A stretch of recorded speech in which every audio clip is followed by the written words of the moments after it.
Right. Make noise. That's got the audio off. Everything's relative to the last time I usually keep the audio off on all my devices, my phone and my laptops and stuff. Who listens to music? Even games. The sounds just bug me. So when I'm on my computer, I'm usually watching Netflix. Not on my computer, but I'm usually sitting near a big screen TV. Like the ambient noises. No. Yeah, the only time I turn on ambient noises or any noises in WoW is if I have my computer sitting there, but I'm not in front of my computer. I'm like in the massage chair, just waiting to get into a raid. You know, it's like a 45, 50-minute wait if you're DPS. So I just sit there until the thing honks at me, and then I get up and I join the raid. Then you turn the sound Huh? off? Then I turn the sound off. Because I'm in the middle of watching Netflix. I do all my raiding while Netflix is on. I do all my programming with Netflix on.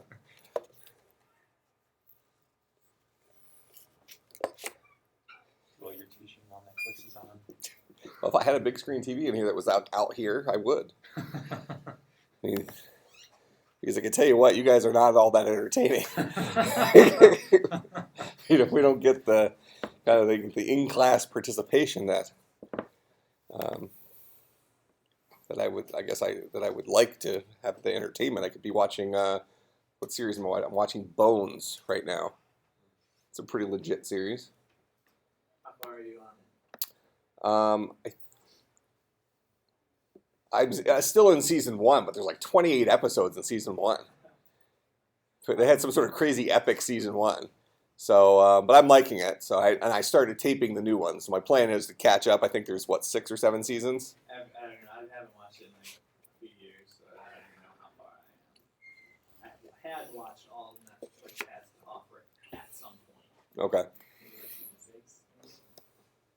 Yeah, they have all the seasons up there except for this current season, which I think is season 8, the current one.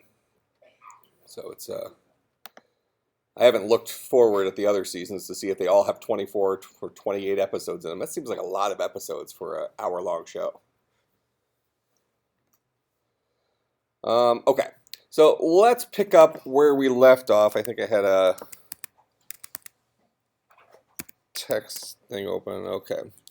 So let's see where we were currently sitting. So we have our JSON parser, and we were trying to make this work for more complex JSON documents. Just so I don't forget, I put up the review document for the midterm for actually all my classes, including this one.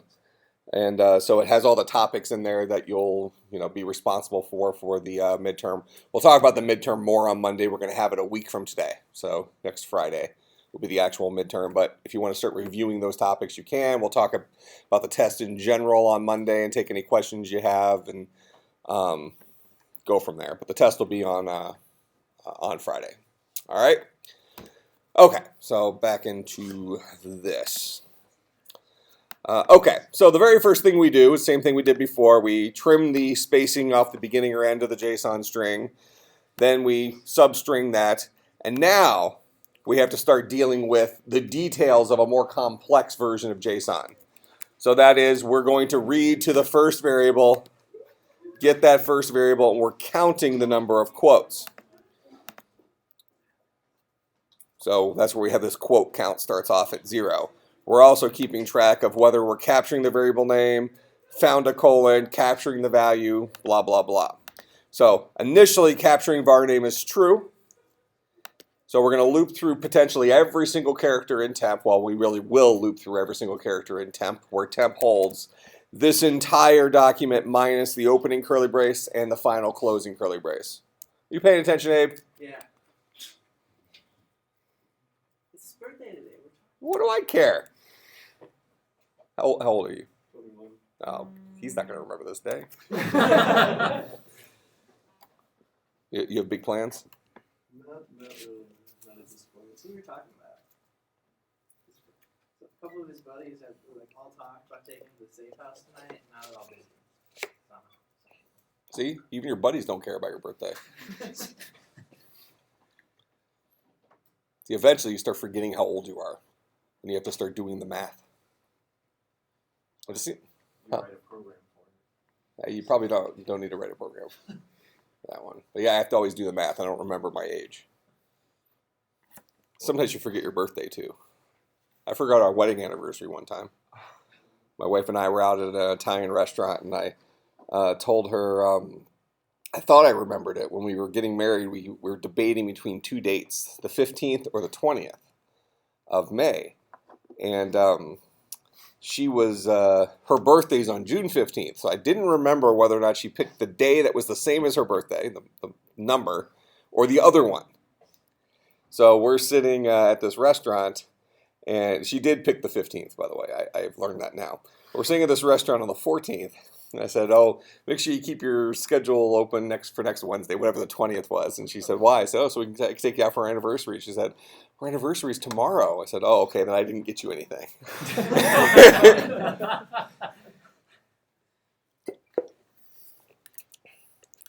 See, and I think that was, we probably had only been married like maybe 4 or 5 years then. She still stuck it out. We're 14 years. We were 14 years this past May.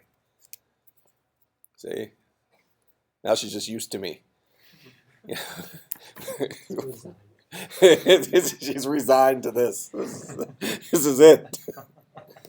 It's like, I don't know if I can deal with a normal person now. All right, so we're going to go through the entire string, and we were dealing with this first if statement last time. If we are currently capturing the variable name, and we know the very first time at least, that's going to be a true statement, right? It's the very first time through there, so we know we're going to start off by trying to capture a variable.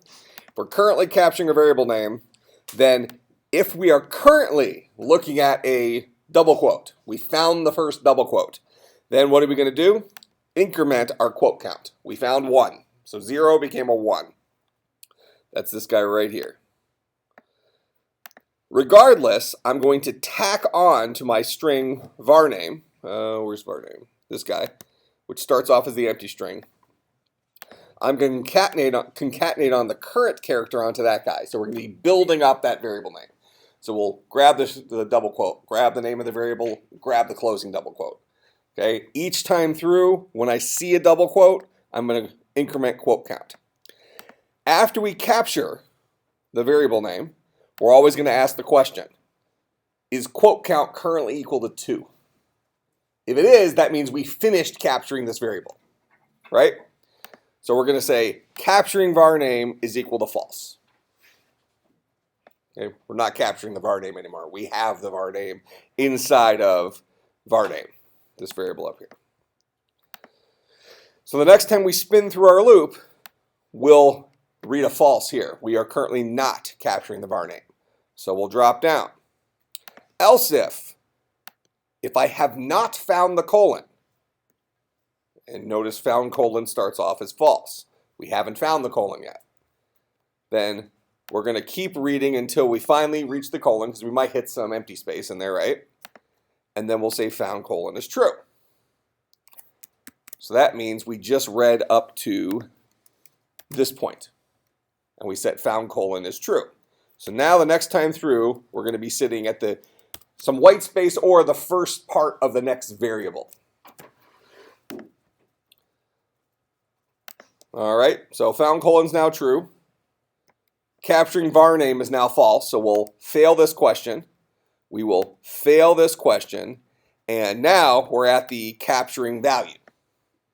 Okay, because capturing value is currently equal to false. So we're in here. If we're looking at a double quote, that means we're going to start capturing a simple value. If we're looking at an opening curly brace, we'll start capturing a JSON object. If we're looking at an opening square bracket, we're capturing a JSON array. So let's handle our simple value first.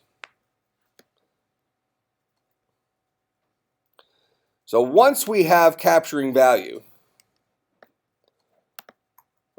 set to true, which is what we're doing in all of these cases here,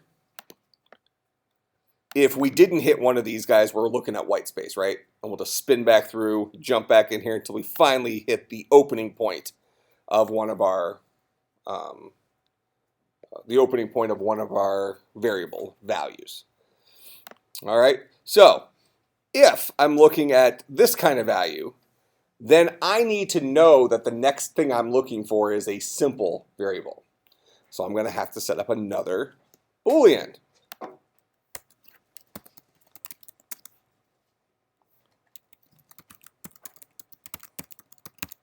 So let's call this guy should capture simple. We'll start that off at false. I'm going to have another Boolean. Should capture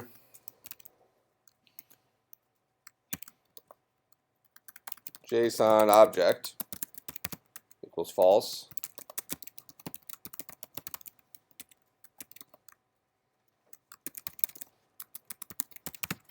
The last one is should capture JSON Array equals false.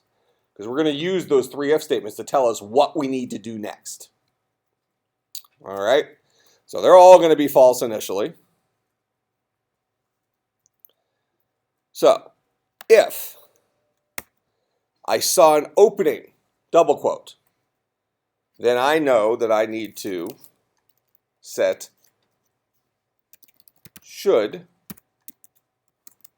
capture, what is it, simple value?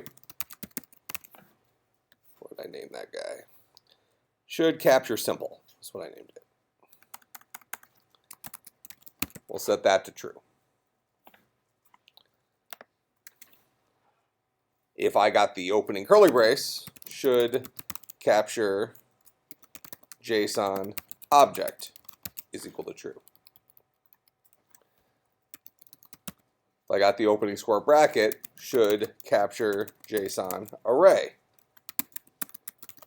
is equal to true. And in all of those cases, we just set capture value equal to true. Okay? Now, regardless of which of those things we caught, we still need to capture that very first element. Correct? We need to get that first guy. So we need to put it somewhere. Up here, we have a string for our var value. That's going to be the guy that's going to hold our value. Either the simple value, double quote, value, double quote, or the JSON object value, opening curly brace, bunch of crap, closing curly brace, or the JSON array value, opening square bracket, a bunch of crap, closing square bracket. We're going to store the answer inside of var val initially. So regardless of which of these three things we got into, we're going to say var val is equal to whatever var val is currently equal to concatenated with temp.charat I.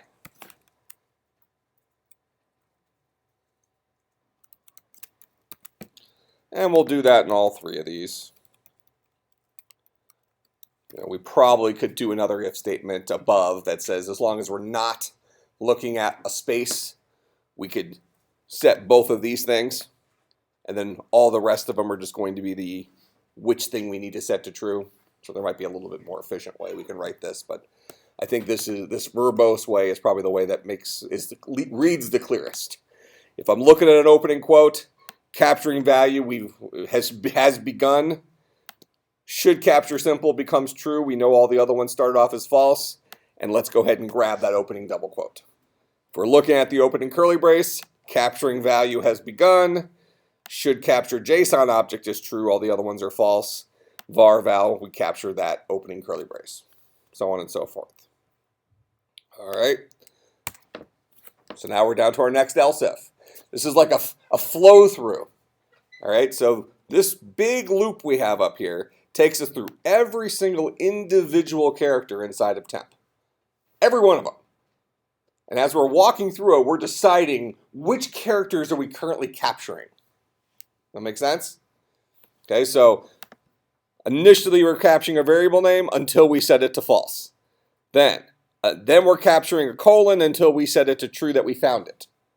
Then we're capturing a value, or we're trying to get to the beginning of the value until we find it. Now we're actually going to start capturing the real value, knowing that the very first character of that value is already stored inside of var val. This guy. Make sense? We got the opening quote, or the opening curly brace, or the opening square bracket, already stored in var val, because we got into one of these three if statements. All right, so now we're in this else. So else if should capture simple. If that's true, we're going to capture our simple value. And I'm going to go ahead and write the other three else's as well. This is something that you will probably find handy when you're writing kind of complex structures like this. We know we're going to have to write the code for simple values. We know we're going to have to write the code for JSON objects. We know we're going to have to write the code for the arrays as well. So let's go ahead and put those structures in. So it should capture simple is going to be like that. This guy is going to be should capture JSON object.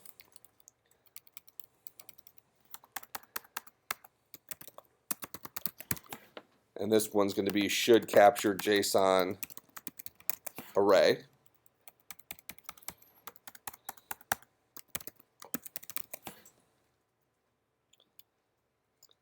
All right, now at the very, very, very end, I'm going to go ahead and throw an else in there right now. If we just finished capturing a value, so we captured the name, we captured the value, what comes next? Get to the comma, start everything over again, right?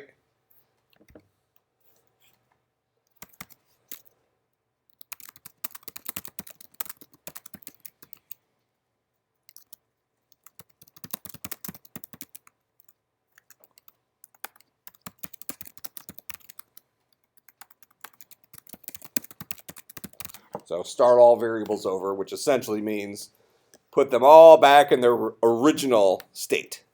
All that crap. And this crap. Make sense? So the next time through the loop, we can start capturing the next variable name.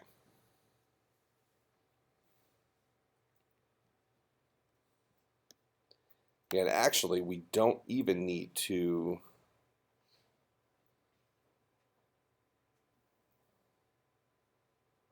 Yeah, we do need to move to the comma. Otherwise, we'll capture a comma as the beginning of our variable name. No biggie. We don't need to deal with that right now. Right now, we're going to be capturing a simple value. Okay, again, something just I'm going to keep reminding you about. All hard programs are made up of a bunch of easy parts. So nothing we've written here so far, when we look at tiny little chunks, that guy right there, it's not that complex. It's 3 if statements. Each one does something to 3 different variables. It's in the big picture that we're writing some pretty complex stuff here. Make sense? We're trying to walk through it in little tiny baby steps. All right, so the problem we're solving right here is capturing a simple value. We already caught the opening double quote. So what are we looking for next? Closing double quote, right? All right. So, and we know we're going to continue to capture our value inside of a variable called var val. And we know that var val does not allow us to have it does not allow us to have double quotes in the value. Correct? So we don't even need to worry about the double quote count. What we're going to say is we're going to say if test dot char at, it's not test, it's temp, right? If temp dot char at I is equal to a double quote, then we're going to say should capture simple is equal to false. That'll make it so that the next time through this loop, we will fail this if statement, and we already know we'll fail these other two if we were ever dealing with those, because these never became true, and we'll fall into the else. We don't start on the double quote, do we? Right here we do. We capture it right here. Yeah, the very first thing we did when we were capturing our value is we captured the very first element of it, which told us what kind of value we got coming. Do we have a value associated with the double quote, simple value, a value associated with the opening curly brace, JSON object value, or a value associated with the opening square bracket, array value? That makes sense? Yeah. So we're getting that first one right off the bat. So when we get here, we know we already found the first guy. And move past. Yep. So here, we're saying, did I find the second guy? If I found the second guy, we're going to set this to false for the next time through, so that as we read, we'll read in this character, but when we read past it, we won't get back into here. We're done reading our value, and it's currently stored in var val. But regardless, whether we just found our closing one or we're just looking at part of the value, we're going to say var val is equal to var val concatenated with temp.char@I. So regardless of what happened, we're going to tack on our next character. Okay? Now, before we deal with these two here, let's just pretend like we just finished dealing with a simple value. So those are going to be the ones that are that are the simplest. And the funny thing is what we've written up to this point is basically what we had written before in about 6 lines of code. Remember that? We had all the things split on commas. So much easier when we didn't have to worry about our more advanced types of values, when we just had to worry about our values looking like simple values. So we don't have to deal with these yet. We're going to write each of these here shortly. But in the else, if I'm here, I know that var name has the variable name, and I know that var value has the value associated with that variable name. Now, I'm sitting in one of two situations right now. I'm either, let's go here. I don't like that one either. No, this doesn't have any simple ones. Pretend like that's the end of the var val. We just read in the end of our var val. In this particular case, we just finished reading in a JSON object, which we haven't written the code for. Now, one situation is I have more variables coming. In this case, I have my next variable will be native balance. But regardless, I just read that in. Now, there could be spaces here that I have to burn through. So I might burn through these spaces, but ultimately, I'm looking for a comma. But what if I don't find a comma? The option is, if I didn't find a comma, then that means I hit the end of the string. So this was my closing, actually that's the closing curly brace. I just finished the value. Yes, actually that's going to be problematic. I hate that example. Technically, these are not legal values.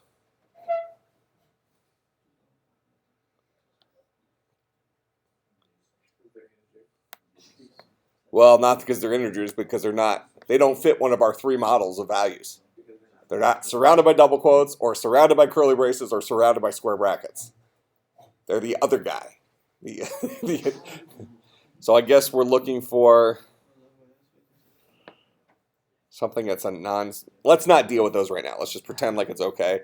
Realistically, we're going to have to deal with, just so I don't forget. Something that isn't a space. Yeah, something that's non-space. So I'm going to just quickly have another variable, should capture dumb value. Should capture dumb value is going to be false initially. That's our catch-all if the value doesn't start with a double quote, doesn't start with an open curly brace, and doesn't start with a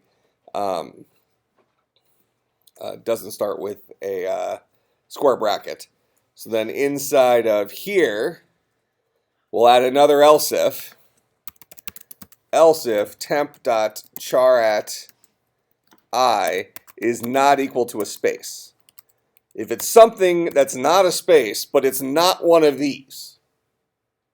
All right, it wasn't. So now we're looking at something that's the beginning of our value because it's not a space, but it's not one of those 3. Then we're going to say starting a dumb value. capturing value is equal to true. Should capture dumb, we call it dumb value, is equal to true.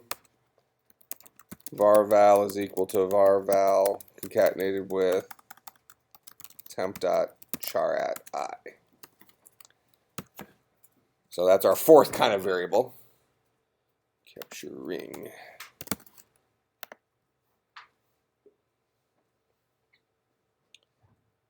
And that's a really crappy one to have to deal with too, because then we got to deal with the end. All right. So I'll throw one more else if down here. And we'll just deal with this one as our last case. Else if should capture dumb value.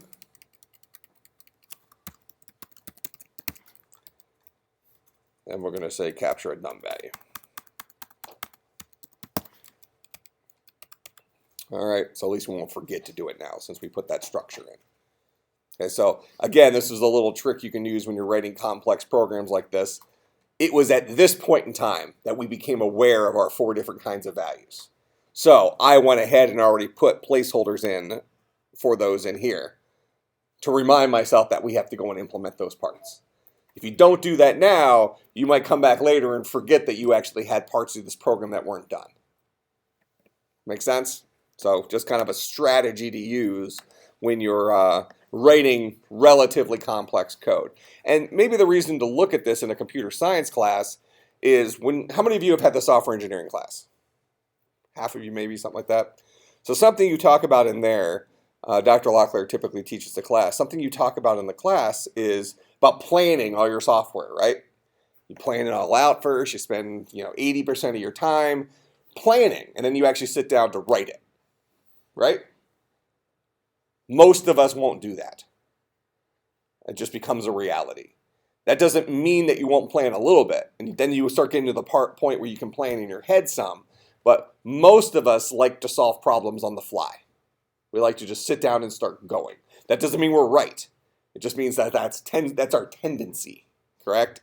So anything you can do to give yourself an advantage to minimize your mistakes, I think is a good thing. It certainly goes against the teachings of software engineering, where the idea is plan, plan, plan, plan, plan, then code. In fact, there's some really cool tools out there that if you follow very specific software engineering guidelines for some of the different software development life cycle things, that you can actually, there's programs that will take your design and code themselves. Isn't that kind of interesting? That you can design a project to the point that it'll program itself. Doesn't that seem boring? To design it to that level? That's like the whole, when you're building something, what do they say? Measure twice, cut once. What do guys do? We cut 9 times, and whichever piece fits the best. That's the one I go with. So computer scientists would be the same thing. That's an unofficial recommendation. All right. So in any case, I threw all of our else's in here for the other variable types we're going to have to deal with. But right now, we're just dealing with the simple one. So as we're capturing the simple, as soon as we hit our second closing double quote, we'll say we're done by setting capture simple to false. We know all these other guys are already false because we never set them to true. They started at false. And we'll go ahead and grab that last little piece. All right. So the next time through our loop, we're going to be in this else. And like I said before, we're back here. One of 2 things is true.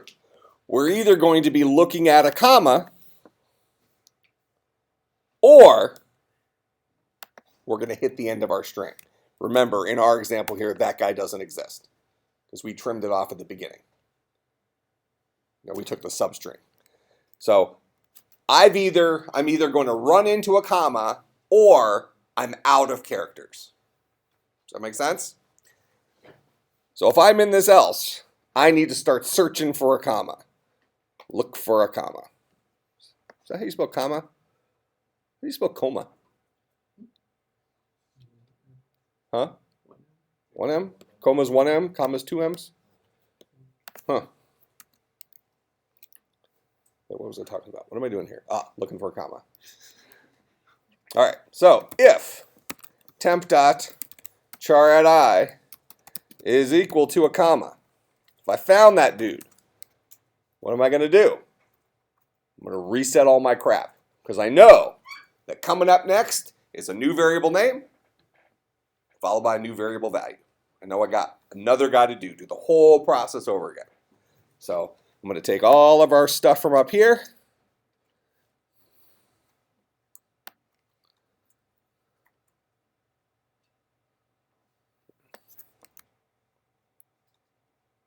Did we use val count for anything? Nope. Not yet. I don't think we. I think we used to, and then you took it out. Yeah, we don't need this. We don't need val count. And actually, interesting with Eclipse, you can tell if you've used something before, it's highlighted in little yellow. This value, local variable, is not used. So I'm actually just going to dump this for right now. I'm going to grab all the rest of this stuff. We'll take the definition part of it off, but we want to reset everything. But keep in mind that you want to do something with your var name and your var val before you erase them. Right now, we've spent all this time capturing the name of our variable, capturing the contents of our value. We don't want to just set them back to the empty string and move on. We probably want to put them somewhere, right? So where we're going to put them is probably inside of a JSON var, but we're going to have to change the contents of our JSON var to not do the parsing for us. Instead, we'll have it take in a name and a value because we have those two pieces of information. We'll do that here in a second. So we have all those things from up here. We'll come down here to our else. If we're looking at a comma,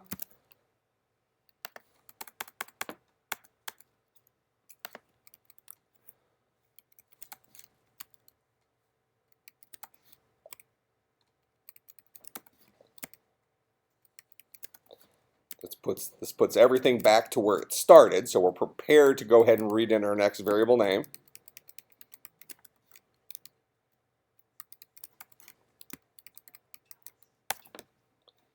All right, but before we do any of this, we better go ahead and use our var name and our var value, do something with it.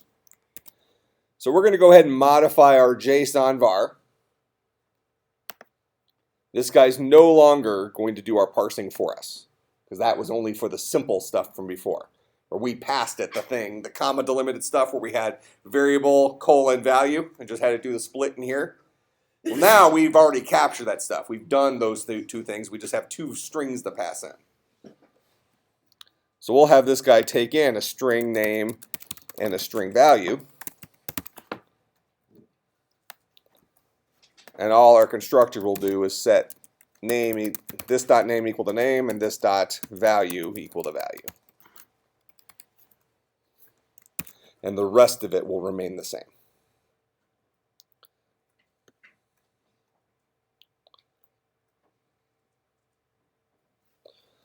Okay, so now we can create a JSON var, but we probably want to have some place to put it. Do you remember where we put it last time? We have it in a linked list. Oh, we have JSON vars, the vars. But we knew how many there were at the time, right? So let's just do this. I'll create a private linked list of JSON var. We'll call that guy the vars. So this is at the very top of JSON Parser. I just changed our container, the variable we're going to store all of our vars in. I have to import java.util.linkList for our collection. Inside of JSON Parser, the constructor, very first thing we want to do is we'll set the vars equal to a new linked list of JSON var. So that makes it a brand new list, a brand new container for holding JSON var objects. All right, so that's all this guy is. So for those of you who haven't had linked list before, this is just a container for holding objects of this type. Just a bucket, and we're going to just keep throwing them in there so we have them for later. Okay? So down here, before I reset var name and var value, I'm going to say the vars dot add new JSON var name var value. Oh, var val, sorry. So that's the name of a variable. This is the value that we just finished capturing. We're going to build a brand new JSON var out of that. Here's our JSON var. Here's the constructor. It requires us to pass in a name and a value. It sets them up.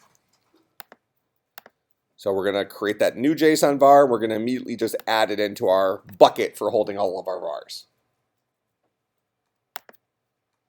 Then we can dump everything else.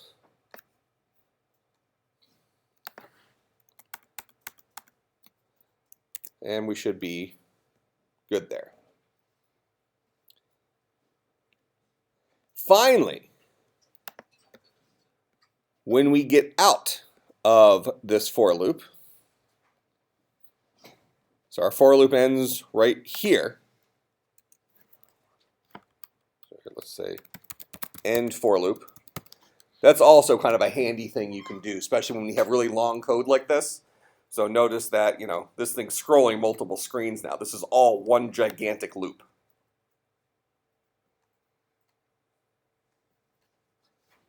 That's my loop. Okay? I do different things each time through depending on which conditional I get into. But a handy thing you can do is when we first wrote that loop, remember we had our opening curly brace and our closing curly brace? You can go ahead and throw a comment by that closing curly brace saying end for loop. So that later on, when you have the beginning way up here and you're at the end, you know which curly brace is associated with the end of it. Another decent trick you can use for not getting confused with your code. So when we're done with this for loop, we've either already read in all of our variables and done something with them, or we might have one more variable name inside of the vars. Can that happen?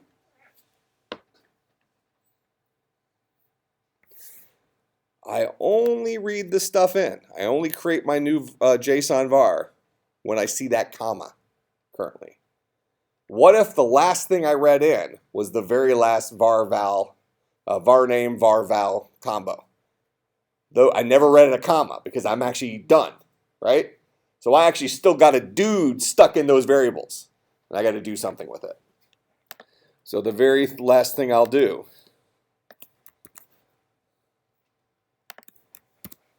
is go ahead and add JSON var name, var val to my array.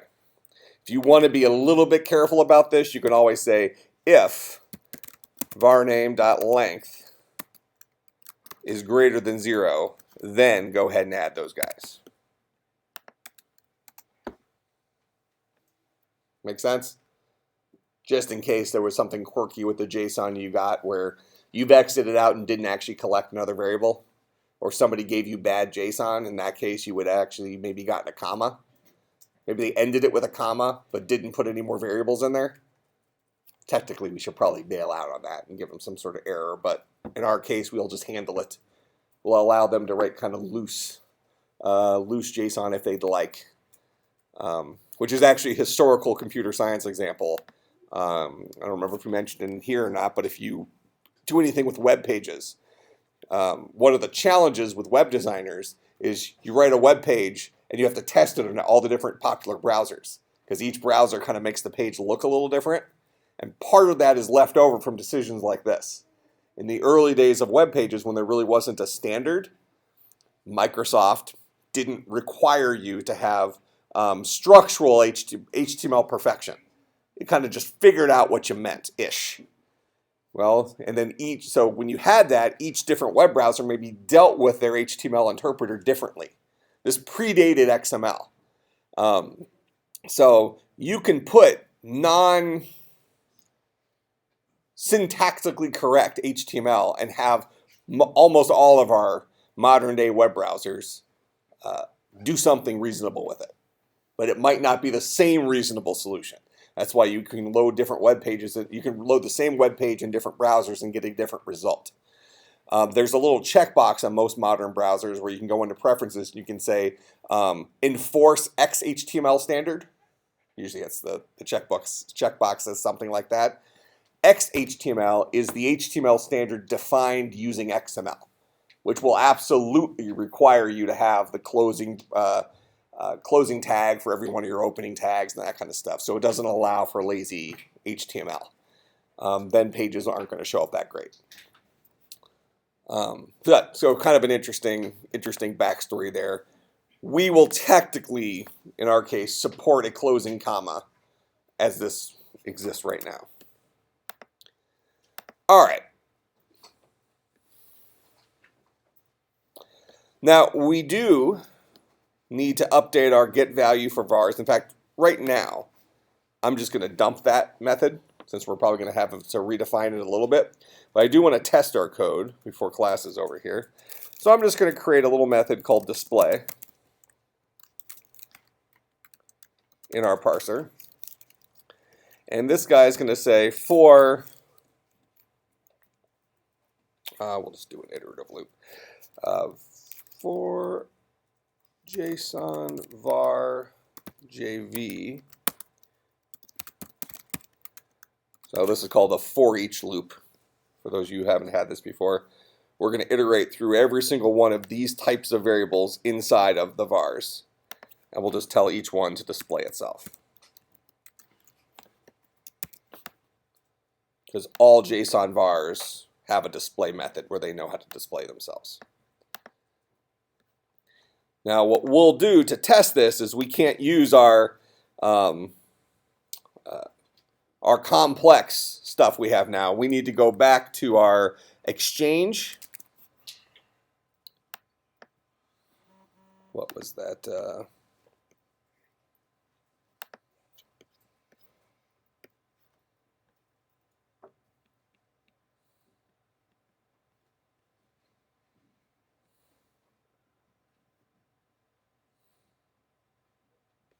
Currencies, exchange rates. So we'll put this guy in, which only gave us simple JSON as output, right? Remember, this is the one we originally worked with. All the output is variable value, variable value, variable value, all simple values. We'll use this to test our current solution.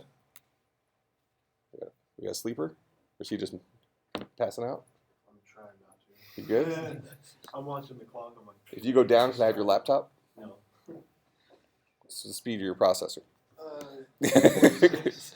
Let's talk about this.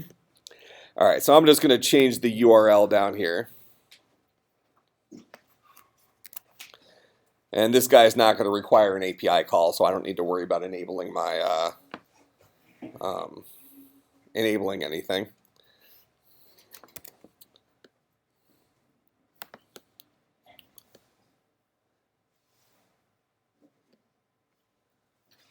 And our answer is going to be JSON. Let's just make sure we get the JSON back real quick. Okay, yeah, there's our JSON. So we're going to take that JSON and we'll say JSON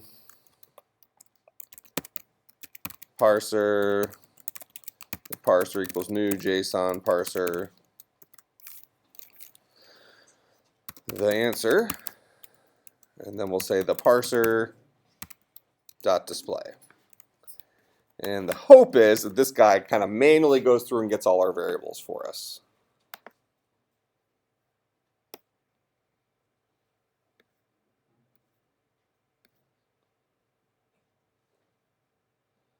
Seems reasonably legit.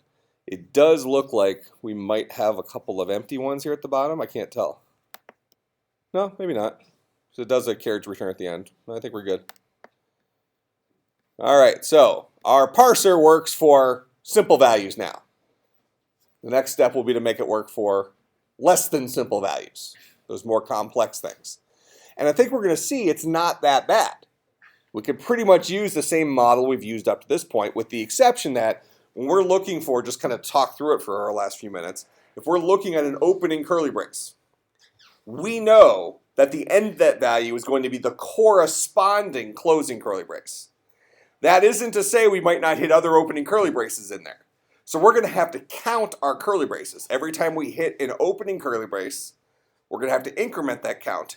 Every time we hit a closing curly brace, we're going to have to decrement that count. And as soon as the count gets to 0, we're done. That make sense? So no big deal. We just have to handle that opening, closing, counting thing. All right. Questions, comments, concerns, bribes?